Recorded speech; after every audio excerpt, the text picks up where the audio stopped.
नमस्कार। कभी सोचा है कि ये जो हमारे आसपास की हर चीज है, जैसे हवा, पानी, पत्थर, ये सब आखिर बनी किस चीज से हैं? आज की इस कड़ी में हम इसी बहुत ही बुनियादी से सवाल का जवाब ढूंढने वाले हैं। तो चलिए एक सवाल से शुरू करते हैं। सोचिए, आसमान में एक बादल है, हाथ में एक पत्थर है और टेबल पर एक ग्लास पानी रखा है। इन तीनों में ऐसी कौन सी एक बात है जो बिल्कुल एक जैसी है? जवाब शायद थोड़ा हैरान कर दे। ये सभी चीजें, चाहे वो कितनी भी अलग क्यों ना दिखें, असल में बहुत ही छोटे छोटे अदृश्य कणों से बनी हैं और इसी को वैज्ञानिक पदार्थ या मैटर कहते हैं। ये कण इतने छोटे होते हैं कि हम इन्हें देख भी नहीं सकते। तो आज हम क्या क्या जानने वाले हैं? सबसे पहले कि सब कुछ किस चीज से बना है। फिर हम इन कणों की खुफिया जिंदगी के बारे में जानेंगे, ठोस, द्रव और गैस की बात करेंगे।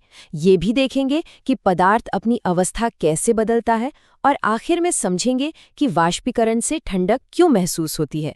चलिए शुरू करते हैं। तो ठीक है, अब जरा गहराई में उतरते हैं। आइए इन कणों की सीक्रेट लाइफ को समझते हैं और उन नियमों को जानते हैं जो हमारी पूरी दुनिया को एक तरह से चलाते हैं। तो पहला बड़ा सवाल, ये जो कण हैं, क्या इनके बीच में कोई खाली जगह, कोई स्पेस होता है, या फिर ये एक दूसरे से एकदम चिपके हुए होते हैं? इस आसान से एक्सपेरिमेंट को देखिए। जब पानी में नमक घोला जाता है तो पानी का लेवल ऊपर नहीं जाता। ऐसा क्यों होता है भला? क्योंकि नमक के जो कण हैं वो पानी के कणों के बीच जो खाली जगह है उसमें जाके फिट हो जाते हैं। ये एक पक्का सबूत है कि हाँ, कणों के बीच में जगह होती है। और इस खाली जगह का एक साइंटिफिक नाम भी है। इसे कहते हैं अंतरा अणुक स्थान या इंटरमॉलिक्यूलर स्पेस। ये वही खाली जगह है जो पदार्थ के कणों को एक दूसरे से अलग करती है। अच्छा, अब अगले सवाल पर आते हैं। क्या ये कण अपनी जगह पर एकदम स्थिर रहते हैं या फिर वे हमेशा हिलते डुलते, मतलब मूव करते रहते हैं? जरा इस तस्वीर को देखिए। पानी के बीकर में पोटेशियम परमैंगनेट का बस एक छोटा सा क्रिस्टल डाला और बिना हिलाए ही पूरा पानी धीरे धीरे बैंगनी हो जाता है। ये क्या दिखाता है? यही कि पदार्थ के कण लगातार चलते रहते हैं और फैलते रहते हैं। कणों के इसी लगातार मोशन को ही काइनेटिक एनर्जी या गतिज ऊर्जा कहते हैं।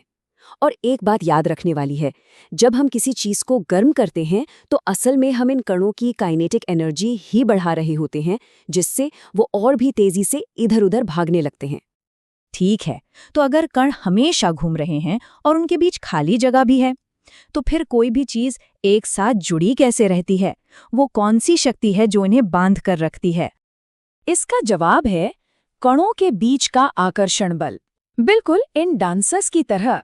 जैसे ये डांसर एक दूसरे को पकड़कर एक ग्रुप बनाते हैं, ठीक वैसे ही कणों के बीच एक फोर्स काम करता है जो उन्हें एक साथ खींच कर रखता है। तो अब तक हमने कणों के 3 मेन गुण सीख लिए हैं। उनके बीच खाली जगह होती है, वो लगातार चलते रहते हैं और वो एक दूसरे को आकर्षित करते हैं। अब देखते हैं कि ये 3 गुण मिलकर पदार्थ की 3 अवस्थाएं यानी स्टेट्स ऑफ मैटर कैसे बनाते हैं: ठोस, द्रव और गैस।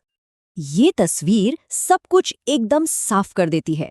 देखिए, ठोस में कण बहुत पास-पास और एक खास पैटर्न में जमे होते हैं। द्रव में वे पास तो हैं लेकिन इधर-उधर घूम सकते हैं, और गैस में तो वो बहुत दूर-दूर और पूरी तरह से आजाद हैं। तो इसका नतीजा क्या होता है? ठोस का आकार और वॉल्यूम दोनों फिक्स्ड होते हैं क्योंकि कण कसकर बंधे हैं। लिक्विड का वॉल्यूम तो फिक्स होता है पर आकार नहीं, क्योंकि कण एक दूसरे पर फिसल सकते हैं। और गैस, अरे उसका तो ना आकार फिक्स है और ना ही वॉल्यूम। उनके कणों के बीच अट्रैक्शन फोर्स बहुत ही कमजोर होता है और इसीलिए उन्हें आसानी से दबाया जा सकता है, यानी कंप्रेस किया जा सकता है। तो अब हम पदार्थ की अवस्थाओं को समझ गए हैं। चलिए अब उस जादुई प्रक्रिया को देखते हैं जिससे पदार्थ एक अवस्था से दूसरी में बदल जाता है। ये स्लाइड इस पूरी प्रक्रिया का एक तरह से नक्शा है। हीट देने या लेने से सॉलिड लिक्विड में, लिक्विड गैस में और यहाँ तक कि सॉलिड सीधे गैस में भी बदल सकता है। ये सब असल में एनर्जी का ही खेल है। जब हम बर्फ को गर्म करते हैं तो वो एक खास तापमान पर पिघलना शुरू कर देती है। इसे मेल्टिंग पॉइंट या गलनांक कहते हैं। लेकिन सबसे हैरान करने वाली बात यह है कि जब तक सारी बर्फ पिघल नहीं जाती, थर्मामीटर का तापमान 0 डिग्री पर ही अटका रहता है। तो सवाल यह है कि वो सारी गर्मी जा कहाँ रही है। वो गर्मी असल में गुप्त ऊष्मा या लेटेंट हीट के रूप में इस्तेमाल हो रही है। ये वो छिपी हुई एनर्जी है जो टेम्परेचर नहीं बढ़ाती, बल्कि कणों के बीच के आकर्षण बल को तोड़ने का काम करती है, ताकि वो सॉलिड से लिक्विड में बदल सकें। और कुछ पदार्थ तो और भी कमाल के होते हैं। वो बीच की लिक्विड अवस्था में आते ही नहीं, वे सीधे ठोस से गैस बन जाते हैं। इस प्रोसेस को ऊर्ध्वपातन या सब्लिमेशन कहते हैं। ड्राई आइस इसका एक बहुत अच्छा उदाहरण है। चलिए अब इन सब वैज्ञानिक बातों को अपनी रोजमर्रा की जिंदगी से जोड़ते हैं और समझते हैं वाष्पीकरण यानी इवेपोरेशन के ठंडे करने वाले असर को। हम सब ने ये महसूस किया है, पर कभी सोचा है कि गर्मियों में पसीना आने से आखिर हमें ठंडक क्यों मिलती है? इसके पीछे भी यही विज्ञान काम करता है। ये पूरा प्रोसेस 3 स्टेप्स में होता है। पहला, पसीने के कण हमारी त्वचा से एनर्जी मतलब गर्मी सोखते हैं।